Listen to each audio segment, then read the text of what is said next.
wabarakatuh. Semangat pagi, pagi. AP2 change, AP2 komitmen, AP2 collaboration, AP2 yes we can. Baik, seluruh rekan-rekan Askar Bertuah yang saya cintai, saya banggakan. Seperti biasa, sudah cukup lama mungkin terakhir kita lakukan apel siak ini di tanggal 19 Juni setelah Lebaran kemarin 2023. Baru kita melakukan lagi mungkin dengan adanya banyak sekali aktivitas dan mungkin ada beberapa kali hari Senin juga ada fase libur yang mencuti bersama, dan mungkin di kita juga ada beberapa aktivitas, tapi mudah-mudahan ini tidak mengurangi konsistensi kita untuk terus melakukan budaya atau bagian dari rencana aksi kita dalam implementasi program budaya, salah satunya SIAK, yaitu internalisasi atau aktualisasi akhlak, yang salah satu program konkretnya adalah apel SIAK yang seperti kita lakukan pada pagi hari ini. Mungkin terima selamat ke Gaby mungkin yang telah memenangkan atau mendapat apresiasi kemarin. Selain mengikuti kegiatan apel siak ini, juga turut aktif melakukan kegiatan pretest dan posttest yang mungkin adalah bagian dari mengukur kita sejauh mana program siak ini, aktualisasi akhlak ini masuk ke dalam rekan-rekan, pemahaman teman-teman, supaya kita tidak dalam arah yang salah. Jadi nanti terus kita akan melakukan evaluasi, mungkin ini adalah hal yang bagian, karena ini menjadi salah satu program budaya ini akan dilaporkan ke Kementerian BUMN. Alhamdulillah kemarin capaian kita juga sampai dengan setengah semester sudah di 60%. Ini harus terus kita kawal supaya seluruh program budaya yang lain, Rokan, Indragiri, dan Kampar juga berjalan. Mungkin pada kesempatan ini kebetulan sudah di series ke 6. Tapi pada kesempatan ini saya akan selain mengaktualisasi kembali salah satu program budaya ke-5, yaitu adaptif, yang sama-sama kita ketahui kalimat afirmatifnya yang baru sama-sama kita lantunkan tadi. Kami terus berinovasi dan antusias dalam menggerakkan ataupun menghadapi perubahan. Ini tidak lain adalah bagian semua di seluruh BUMN dikedepankan, karena kita sama-sama memahami tantangan kita adalah era disrupsi, yang mana ini terus menjadi momok untuk seluruh, tidak hanya di BUMN, di seluruh bidang kerja, di seluruh bidang usaha, yang mana disrupsi ini yang tidak lain disebabkan juga salah satunya kemajuan teknologi, era digitalisasi menjadi satu tantangan, bahwa kita apabila tidak berubah, tidak adaptif terhadap perubahan, tidak adaptif terhadap perkembangan, akan terdisrupsi. Ada beberapa perilaku, kenapa kita pertama-tama mungkin yang harus kita pahamin, harus kita lakukan, kita harus mengembangkan nilai-nilai adaptif dalam diri sanubari sebuah insan BUMN, performance AP2, akhlak Askar Bertuah, karena salah satunya memiliki latar belakang tadi bahwa setiap masanya akan berubah. Kita jalan demi jalan, mungkin rekan-rekan ada yang sudah berdinas dari tahun sebelum tahun 2000-an, sudah masuk AP2 tahun 2000-an, dan setiap masanya tentu akan berubah. Tidak pernah kita akan menjalani masa yang sama flat begitu saja. Kita punya terminal, pindah, itu adalah bagian dari perubahan. Di situ ada teknologi, di situ ada kebutuhan yang baru, adanya regulasi-regulasi yang berubah setiap saatnya, mengantisipasi kebutuhan juga adalah bagian yang harus kita kendalikan, kita kelola. Apabila kita hanya bertahan terhadap kita yang dulu ketika kita masuk AP2, tentunya sudah tidak tepat. Lalu setiap orang tentunya punya sifat yang berbeda. Di sini kemarin dan ada lingkungan pun yang berbeda. Tidak semua kita tetap sama tadi. Dengan perjalanan waktu, teman-teman dulu ketika masuk, termasuk saya, mungkin saya merasa yang paling muda. Pada masanya satu persatu senior kita pensiun, akhirnya kita yang menjadi yang paling senior.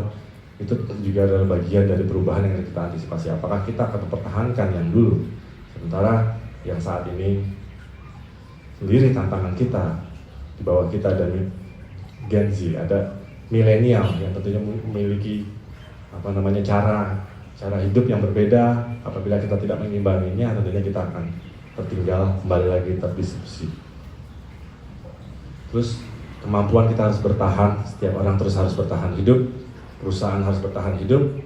Pandemi kemarin mengajarkan kita banyak hal. Ada beberapa inisiasi yang kita dorong melalui program korporat, biosafety dan biosecurity management. Ada physical distancing kita kedepankan, ada touchless processing, ada hygienist facility, ada health screening, dan ada people protection adalah bagian untuk kemampuan kita untuk bertahan adaptif terhadap kondisi yang ada. Semua itu terjadi karena apa? Mungkin ada teorinya, kita sama-sama tahu. Di situ ada VUCA yang harus kita pahami bahwa di era saat ini, bahkan itu sudah berkembang. Kemarin saya Rapim juga mendapatkan insight lagi, baru ada webinar di situ bahwa sekarang eranya bukan hanya VUCA. Itu mungkin teman-teman sama-sama harus memahami VUCA itu, bahwa perubahan itu terdiri dari, tadi ini ada akronim dari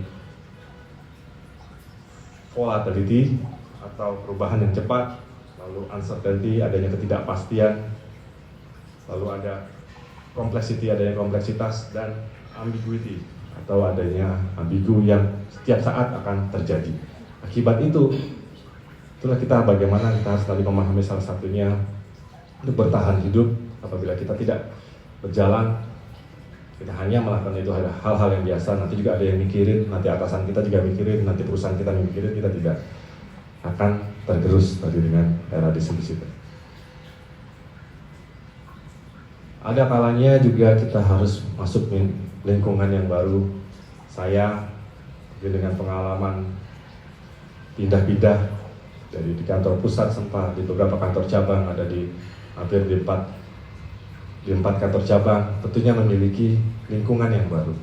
Apabila kita tidak adaptif, kita hanya mempertahankan bahwa diri kita adalah kita yang dulu, mereka harus mengikut kita, itu tidak bisa. Kita harus ada skalanya, kita harus adaptif. Mungkin ada beberapa teman juga yang ngikutin program magang. Ada kemarin juga yang dalam waktu dekat akan memulai proses magangnya mungkin di Agustus nanti. Jadi saya harap segera melakukan adaptif, tidak masih mempertahankan budaya kerja yang lama di tempat atau di unit kerja yang lama, karena mungkin pimpinannya memiliki konsep yang berbeda, pimpinan memiliki cara kerja yang berbeda, cara kepemimpinan yang berbeda, dan unit kerjanya pun memiliki target-target yang berbeda. Jadi tidak bisa disamakan lagi dengan hal-hal yang baru, menggunakan cara-cara lama. Dan kita harus pandai untuk terus menempatkan diri kita di tempat yang baru atau memahami lingkungan-lingkungan atau tantangan-tantangan yang tentunya akan terus berubah dan berkembang. Kenapa kita harus adaptif? Ada beberapa manfaat. Tentunya kita perlu mengedepankan core values adaptif ini. Salah satunya dengan kita melakukan adaptif, kita bisa berharap bahwa efisiensi dan produktivitas itu tercipta. Kita tadi kembali lagi mempertahankan cara-cara yang lama, padahal sekarang tantangannya sudah baru, berubah. Ya kita tidak akan bisa produktif, kita tidak akan bisa maksimal, tidak bisa akan melakukan efisiensi karena masih menggunakan cara-cara yang lama. Ada aplikasi Zoom sekarang, sudah banyak kita belajar dari pandemi itu adalah bagian dari efisiensi yang dilakukan. Cost leadership, mungkin teman-teman yang sudah kita jalani selama ini, kita sudah tahu di lapangan ternyata kebutuhannya, kita bisa menghilangkan lemak-lemak operasi. Kalau kita tidak belajar dari pandemi, mungkin kita akan merasa sama. Dan pandemi itu terjadi kenapa? Karena adanya VUCA tadi, karena adanya volatility, adanya uncertainty, ketidakpastian, perubahan yang begitu cepat, tiba-tiba ada pandemi hanya dalam mungkin kalau kita tahu ceritanya, dimulai dari 2 orang yang ada di Depok, ada penyebarannya hampir mungkin keluarga kita, rekan-rekan kita ada yang menjadi bagian dari korban dari COVID. Itu karena adanya perubahan cepat, dan apabila kita tidak adaptif terhadap itu, mungkin kita juga tidak tahu. Dan mungkin presiden kita kemarin tidak menetapkan ini adalah bagian transisi dari menuju endemi. Apabila kita tidak melakukan perubahan terhadap perubahan tersebut. Muncul kreativitas adalah salah juga manfaat dari kita lakukan adaptif. Kita tidak, tadi kembali lagi, tidak ada kita dulu berpikir touchless processing yang seperti di salah satu inisiasi yang dilakukan selama pandemi kemarin. Kita merasa ini biasa-biasa saja, udah pakai yang cara udah nggak kepakai, karena orang sudah takut memegang alat-alat atau fasilitas yang ada di bandara. Bagaimana kita mengedepankan dengan cara-cara touchless processing, kita kedepankan, dan itu tidak lahir begitu saja. Tentunya ada kreativitas, tentunya ada inovasi, dan ini terbangun karena kita bisa adaptif terhadap perubahan. Adaptif juga akan meningkatkan kualitas kerja kita, tidak hanya begitu-gitu saja, tapi lebih berkualitas. Dan yang terakhir, adaptif juga dapat, tentunya apabila kita telah melakukan adaptif tadi, kepuasan itu akan tercipta, kepuasan kerja itu akan tercipta tentunya. Lalu kita sebagai performers AP2, sebagai askar bertuah, insan BUMN, apa yang kita lakukan secara pribadi untuk mengedepankan, untuk meningkatkan nilai-nilai adaptif tadi? Pertama, kita harus sadar bahwa perubahan itu ada di dalam lingkungan kerja itu, yang sekecil apapun itu ada, dan kita tidak, tadi kembali lagi, jangan membiarkan itu begitu saja. Sekecil apapun itu, hal-hal yang mungkin kita tinggalkan itu mungkin menjadi apa namanya, bisa menjadi value kita, karena kita merasa tidak pakai lagi, itu udah kuno. Tapi ternyata kita tadi, kuno itu bukan artinya harus kita tinggalkan. Kita bisa memanfaatkan itu sesuatu untuk menjadi sesuatu yang menjadi nilai yang lebih. Itu adalah bagian juga dari adaptif. Kita harus terus mengembangkan growth mindset kita, harus berpikiran tubuh, tidak berpikiran seperti itu saja, lalu meningkatkan cara kita memecahkan masalah atau problem solving. Kita harus terus meminta feedback terhadap atasan kita, terhadap apa yang kita lakukan. Jangan-jangan kita sudah ketinggalan, jangan-jangan atasan kita juga sudah tidak berkenan, tidak sesuai dengan tujuan unit, tidak sesuai dengan tujuan perusahaan. Karena kita harus peka juga terhadap apa yang menjadi tantangan kita di era perubahan ini, atau di era, apalagi sekarang di era digital. Kita harus berpikir kritis, dan kembali lagi yang terpenting kita harus keluar dari zona nyaman, karena tidak selamanya apa yang kita lakukan tadi bertahan, akan senantiasa, tadi kembali lagi di awal, akan selalu berubah, dan kita harus memaksimalkan potensi sekecil apapun yang ada. Memang adaptif ini tidak bisa kita lakukan sendiri. Kita sebagai individu, tadi selain tuntutan yang telah kita lakukan, yang perlu dibutuhkan tadi, juga tidak terlepas dari peran dari leader, termasuk saya sebagai senior leader, mungkin dalam program budaya ini sebagai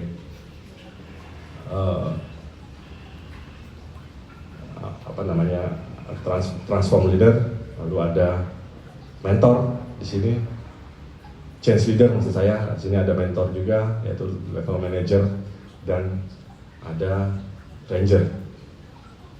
Ini juga adalah bagian saya bagaimana memberikan contoh atau role model kepada bawahan bahwa kita harus adaptif, karena tidak bisa kalau bawahan juga hanya sendiri jika tanpa adanya role model, tidak bisa juga tanpa dukungan dari rekan kerja ataupun atasan langsung. Jadi semua yang terpenting di sini juga adalah bukan pemimpinnya, tapi bagaimana kita memiliki semangat atau kompetensi dalam hal digital leadership. Situ ada digital mindset, ada digital thinking, dan digital leadership. Bukan artinya semua tuh harus serba digital. Digital itu adalah pola pikir kita tadi untuk mengoptimalkan hal-hal yang sekecil apapun, potensi apapun dalam unit kerja kita masing-masing untuk menjadi sesuatu yang memiliki value untuk dapat kita gunakan dalam untuk mengadaptasi terhadap perubahan tadi, bisa kita manfaatkan. Tapi apapun itu, sebagai pemimpin kita harus kedepankan beberapa kompetensi untuk menyambut era diskusi ini, untuk menjadi benteng kita dalam menghadapi perubahan ini, apalagi khususnya yang terkait dengan digitalisasi semua proses yang ada. Mungkin ini juga adalah pesan saya kepada manajer, asmen, para pimpinan unit kerja, supervisor, chief, bahwa kita, tadi kembali lagi, sebagai role model itu harus melek digital. Kita tidak gaptek, kita harus paham terhadap teknologi-teknologi yang ada. Kita bisa lihat, malah ada beberapa video juga saya share, contoh PPK. Sekarang teknologinya sudah bahkan ada kita menyiram menggunakan drone, gitu. Kalau kita masih berpikir kita bekerja seperti biasa standby, lalu ya tidak salah, yang kita lakukan adalah bagian dari SOP. Tapi tidak salah juga kita mempelajari sesuatu hal-hal yang baru yang sedang ada di luaran sana, isu-isu yang global, yang sifatnya global, isu-isu yang terkini, bahwa sekarang ada teknologi ini loh. Saya bisa nggak sih bikin ini di bandara ini? Jangan bicara masalah anggaran nggak ada, atau saya udah usulkan, atau kita sudah sampaikan ke pimpinan unit, Pak kita bisa pakai teknologi ini. Enggak, optimalkan yang ada. Apa yang bisa kita lakukan? Ternyata itu bisa efisiensikan mungkin dalam hal SDM. Tantangan kita dalam hal SDM apa? Mungkin ini tugas pimpinan melihat, bersama-sama kita ketahui personel kurang. Semua harus standby, ketika libur pun harus standby seperti yang di apel yang sebelumnya saya sampaikan. Tapi dengan adanya teknologi baru itu tidak memungkinkan. Dan kita bahkan bisa menciptakan perubahan, kita bisa mengusulkan ke regulator, ke kantor pusat bahwa ada teknologi yang mungkin ini bisa kita lakukan untuk bagian dari efisiensi kita. Kita tidak nyaman, tidak hanya nyaman aja dengan proses bisnis as usual yang kita lakukan setiap hari. Ini salah satu tantangan kita bisa melihat di luar sana seperti apa. Begitu juga dengan AFSEC, pandemi kemarin juga banyak hal, bagaimana kita mungkin di sini kembali lagi teknologi terkait biaya, juga mungkin kebutuhannya, semua pasti butuh tapi mungkin belum sepenuhnya diimplementasikan di sini. Tapi di Soekarno-Hatta kita lihat sebegitu banyaknya sudah berubah, mengalami perubahan. Bagaimana cara kita melakukan inspeksi, bagaimana cara kita memonitor para pelaku perjalanan, bagaimana kita mengawasi insider breach mungkin. Ini caranya banyak gitu loh. Dan mungkin harus kita dorong terus, minimal teman-teman tahu melek terhadap teknologi, tidak resisten terhadap teknologi baru yang mungkin akan mengancam keberadaan teman-teman, keberadaan people, proses dan facility yang kita miliki, tapi juga menjadikan apa yang sudah kita miliki ini sebagai potensi untuk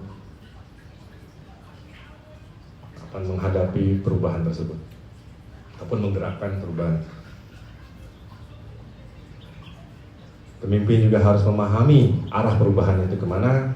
Jadi jangan sekarang tren tadi yang seperti saya sampaikan, trennya kemana, tapi kita mengarahnya kemana, nggak nyambung. Kita itu artinya tidak peka, kita tidak melihat itu sebagai bagian satu isu yang mungkin menjadi tantangan kita ke depannya, karena kita melihatnya sesuatu yang lain. Boleh, tapi supaya tetap sejalan saya. Terus pemimpin juga harus mampu menggerakkan inovasi. apa yang ada di jajarannya, inisiatif-inisiatif apa yang jajarannya harus di-capture, harus didukung, harus disupport. Tidak melihatnya kita tadi lagi-lagi teman-teman melakukan inovasi, tapi kita apa ya, kita tentang gitu loh. Dan kita harus melihat apa yang menjadi hal yang paling kecil dari proses bisnis kita kemarin. Kemarin rekan-rekan yang saya cukup selalu ingatkan, rekan-rekan komersil, contoh Sabtu Minggu masih ke kantor. Kenapa standby? Karena antisipasi, Pak, ini rekan banyak tenan kita yang mengisi token pada hari libur. Nah, itu kan bisa kita lakukan. Dan apalagi itu sudah terjadi, apa yang harus menjadi solusi? Konsep digital apa yang bisa kita kedepankan? Apakah mau terus menerus sampai kita pensiun seperti itu, Sabtu Minggu masih ke kantor nungguin tenan ngisi token? Nah, harus ada yang berubah. Teman-teman kan juga mau istirahat, keluarga teman-teman butuh kehadiran teman-teman, butuh me time, butuh dukungan juga dari rekan-rekan gas. Setiap harinya ada di kantor terus. Dan itu kalau kita tidak adaptif, ya kita akan tergerus. Jangan-jangan nanti ada satu aplikasi dengan mudahnya melakukan itu dan kita menggerus peran teman-teman selama ini. Dan jangan dikurangi personil. Kenapa? Ya, karena sekarang udah ada digital, jangan sampai seperti itu. Kita kedepankan gitu. Menjadikan potensi teman-teman ini potensi yang lain gitu loh, yang bisa memaksimalkan resources yang ada di rekan-rekan untuk menjadi sesuatu kekuatan baru, memberikan value lebih terhadap hal-hal yang baru. Tetap keberadaan teman-teman ada, tapi kan bisa monitor hal kayak begitu dari rumah, tidak harus ke kantor dan lain-lain. Mungkin contoh lain-lain juga banyak yang bisa kita ambil. Pemimpin juga harus berani mengambil resiko. Jangan takut salah ketika kita melakukan adaptif. Kita coba-coba, berinovasi, berinisiatif, tapi takut salah. Enggak lah, nanti resikonya gini, nanti kalau rusak gimana? Ya, nggak akan jalan inovasi itu kalau memang masih ada rasa takutan, risk taker itu tidak muncul dari diri rekan-rekan, khususnya pemimpin. Bagaimana bawahannya bisa percaya diri? Ini juga adalah bagian yang harus kita dorong bersama. Lalu adaptability, kemampuan adaptif tadi jelas terhadap perubahan. Kalau tidak ada keinginan kita untuk adaptif, dia juga tidak akan berjalan. Dan semua yang kita ceritakan kembali lagi, ujung-ujungnya nggak bisa berjalan tanpa adanya kolaboratif. Kolaboratif itu hadir antara atasan ke bawahan, bawahan ke rekan, ke bawahan ke atasan, dan bahkan ke sesama masing-masing unit kerja. Dan seperti yang saya contohkan di komersil, nggak mungkin, memang kemampuan komersil mungkin tidak bisa menciptakan aplikasi untuk pengisian token tadi, butuh unit elektronika yang ngobrol, kolaboratif lah satu sama lain, sama seperti rekan-rekan PK, bagaimana menciptakan suatu metode, suatu alat baru. Offset juga begitu, nggak bisa berjalan, butuh rekan-rekan yang atau fungsi kerja yang lain. Saya pikir itu mudah-mudahan ini bermanfaat, bahwa kita tidak bekerja hanya begini saja. Perubahan itu senantiasa akan terus berjalan setiap waktunya, setiap saat, dan tidak pernah kita bisa prediksi. Tidak bisa kita ukur bentuknya akan seperti apa, waktunya kapan, semua penuh ketidakpastian. Jadi secermat yang kita butuhkan saat ini adalah bagaimana kita secermat menangkap apa yang peluang yang ada, potensi yang ada, dan hambatan yang mungkin akan menggerus kita di kemudian hari untuk menjadikan kita itu sebagai bagian dari kekuatan kita untuk terus mengimplementasikan salah satu core values akhlak, yaitu adaptif. Mungkin demikian, mudah-mudahan Allah Subhanahu wa Ta'ala memberikan kelancaran, kemudahan kita dalam melaksanakan tugas. Tetap jaga protokol kesehatan. Salam sehat untuk semuanya. Wabillahi taufiq wal hidayah. Wassalamualaikum warahmatullahi wabarakatuh.